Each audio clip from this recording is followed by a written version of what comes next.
DGP స్థాయి అధికారి IPS Anjaneyulu గారికి ఒక అయోమయం. ఒక కేసులో బెయిలు, ఇంకొక కేసులో జైలు కాన్సెప్ట్.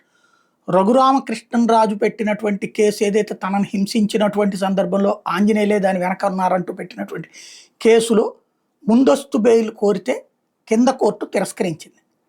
అదే సందర్భంలో ఒక కేసులో ఆల్రెడీ జత్వాని కేసులో బెయిల్ ఇవ్వడమే కాదు, ఆ కేసు ఫర్దర్ ప్రొసీడింగ్స్ నిలిపివేస్తూ హైకోర్టు స్టే ఇవ్వడంతో పాటు ఏపీపీఎస్సికి సంబంధించిన కుంభకోణం కేసులో అరెస్ట్ అయినటువంటి ఆంజనేయులు గారికి అందులో అనారోగ్య కారణాల వల్ల ఆసుపత్రి టెస్టులు ఇవన్నీ అయ్యాక వాళ్ళ నివేదిక ఆధారంగా బెయిల్ ఇచ్చారు ట్రీట్మెంట్ కోసం.